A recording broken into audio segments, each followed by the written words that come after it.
This podcast is brought to you by the following sponsors. Your San Diego County Toyota dealers. We've got what it takes. Fix Auto. Corky's Pest Control. And Lolita's Family of Restaurants. Tommy Morris, Christian Pedersen, David Ring here at Canyon Side Cages for a baseball podcast. We've got our top 10s, we've got our game balls, we got Dave's dingers, we got our game predictions, and Dave's going to share a little bit of his personal walk-up. Yeah, weekly walk-up. Dave is in charge of the music today. So without further ado, your top 10, Mr. Ring. All right. My top 10 is looking a little different this week. Some teams had some really good weeks. Helix is going to be number 10 for me. Number 9, Vista. Number 8, surprising team the last couple weeks. Not a surprising team in the top 10, Say it but to me. Santana. There we go. Number 8, 12-6. From what I see, they're one of the teams with the highest strength of schedule. Even though they got 6 losses, it's my only team with 6 losses in the top 10. They've went up to Fresno and played some good baseball and been beating some good teams down here. So that's a big jump up for them. LCC number 7, Christian number 6.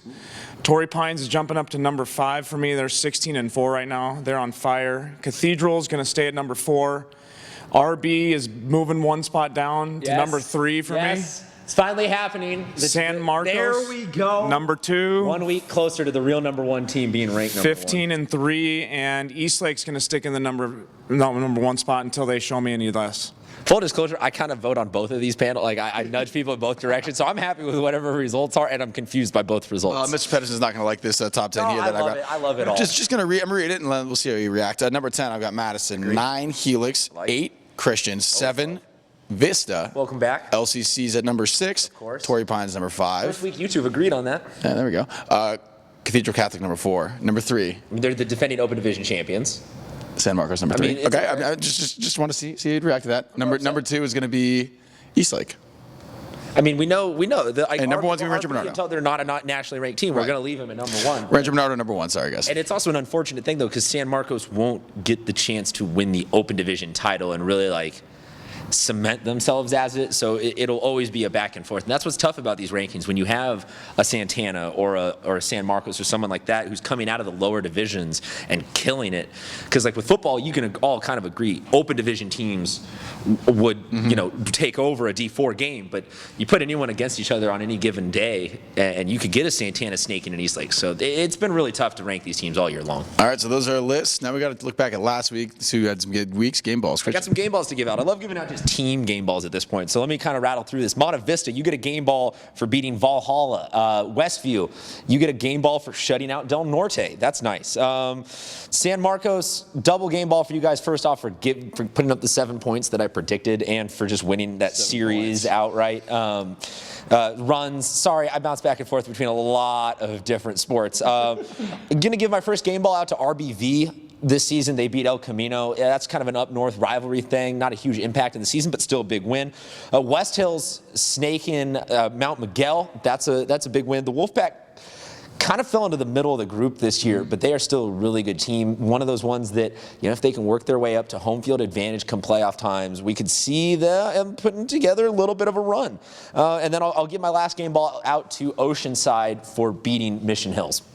Dave? Awesome. Well, you forgot to mention that in that Westview victory, Michael Mercado threw a no-hitter. That's true. I did skip over that. That is something you can't skip over. True. Big win for him. He's 6-0 with a .48 ERA, helping them to an impressive 12-8 record. I mean, you haven't heard about them in our top 10, but at 8 losses, they're still in the rankings to be one of the top teams in the county. Helping Mercado behind the plate, JP Roca, he's thrown out 10 runners this year behind the plate, so if anyone gets on, it's pretty much lights out. And that's an underrated thing in high school baseball, I feel like, because it's kind of become just accepted. Oh, runners steal bases. And when you can. Top lineup guys are always going to take second. Absolutely. No, that's a huge weapon for those guys. Another catcher I wanted to mention, Spencer Pugh at San Pasqual. He's thrown out 14 runners this year. Super high percentage. He's one of the best catchers in all of high school, throwing runners out. We've also got another guy from Westview today for a game ball, Braden Sanford. He's hitting .579 with 34 hits on the season, having quite the year. So Westview, if you want to send in a shirt or some shorts or something, Dave will wear it on the next podcast. For you guys, huh? That's awesome. But you guys have been playing good baseball. It's fun to watch you guys. Sam Wesniak, I mentioned him early in the year. He's really turning it on at the plate right now. He's at Sage Creek. He's hitting .509. Sage Creek's 3-3 in league, but he's a big reason why they've got those 3 wins. When they're defending CIF champs, Sage Creek, that has some playoff experience. That if you get them just into the playoffs, because they're going to be in D3 playoffs this year, I believe, that could be something that, since they're playing D1 teams in league, you get them into that playoff when they're a little more suited for their level of play. They could be a really dangerous team. No, they're well coached. Got a lot of good players on that team. Like I said, Wesniak was 3 for 4 against San Diego in a game. He had 4 RBIs, so he's pretty much going to help them try to get that league victory for these guys. One last game ball, Trevor Davis, Mission Hills. He had 6 hits last week. Have a week, buddy. 413 at the plate right now. Congrats to you. And the last thing. Dingers? We've got to do some dingers. Dave's dingers. Little throwback here. Oh, Uh-oh. there we go. Is it going to come on? Oh, it didn't come on. Well, we'll get to that song by the end of We'll do it at the end of the podcast. All right, cool. So throw on the dingers. Oh, all right. We got just a little taste, Just a little taste. Throw it on at the That's a end. real quick walk up. That's a Ryan Schiff was like- running to the plate from the dugout walk up. All right, Sean Ross, Granite Hills. He had a homer against Santana. He's got 7 home runs This kid total. can hit the ball He is really well. I've seen a lot of videos of the guy hitting. When he hits a ball out, it's no joke, man. He doesn't get cheated. Kichi Sato at RB hit his first home run against the season against Mission Vista in 3 lopsided wins against those sides. He's a second baseman, not the biggest guy, so he was pretty happy to hit a home run this year. Congrats to you, Who Kichi. isn't happy to hit a home run? I'm always happy to You hit some famous home runs back in the day. Back in the day.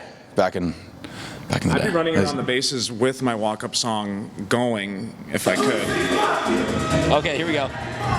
We're just working on technical delay now. It's technical. Yeah, that was totally planned. Is this one of those ones where you just kind of like post up in the back of the club? Yeah, you can't dance too much. You got to look Yeah, cool. you just- More important, look cool in this So one. hard, put on my walk-up song. Exactly. Put on the sunglasses, just stand there and watch it flying for a little bit. So yeah, maybe in these games we're about to pick, the kids will do that. So somebody's gonna win. Probably So not. we got I hope not. and we got some good games here. They're actually series, 5 series that we're gonna pick.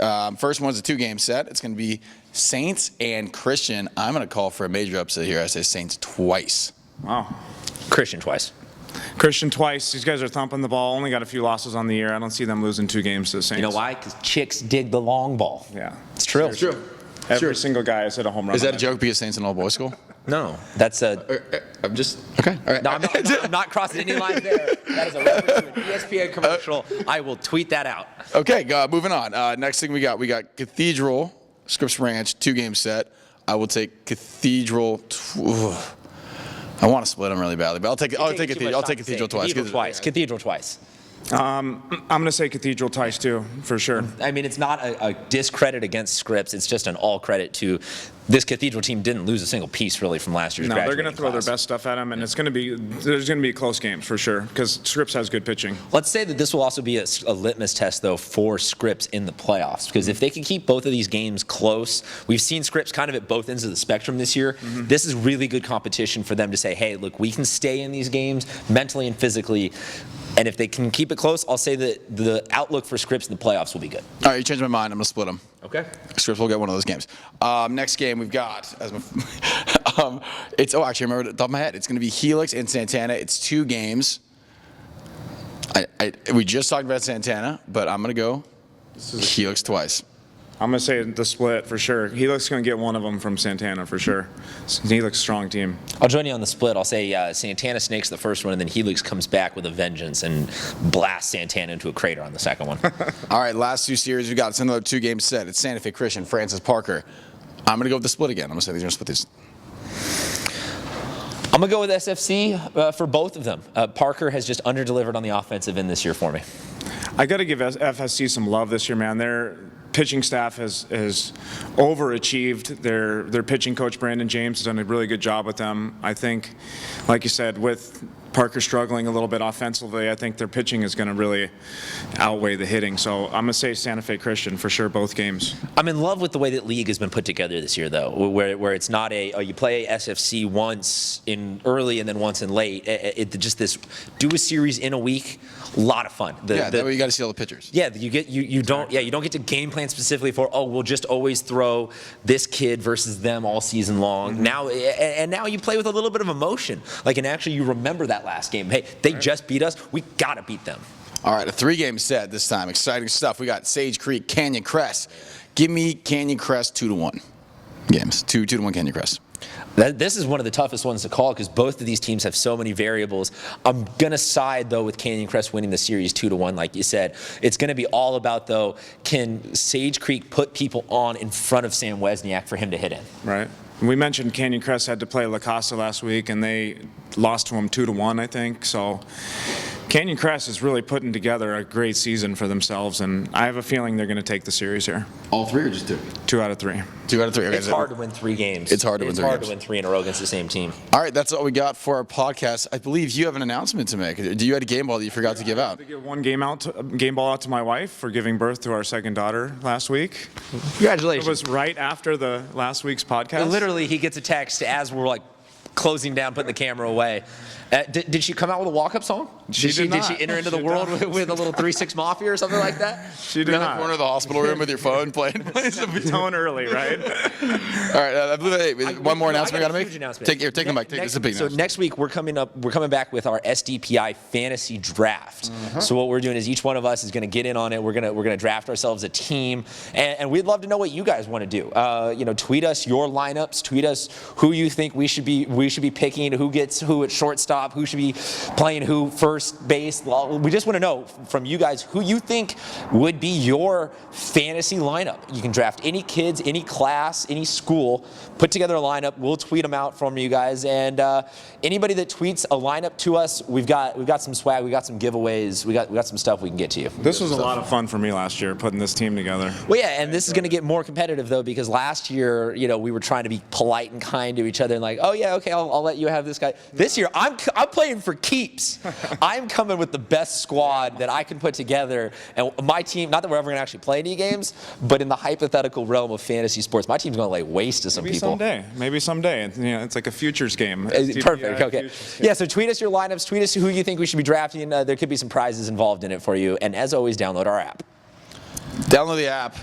Watch us again next week. Watch all the old episodes again 7 times. Just add to the view count. And we'll see you on the next one.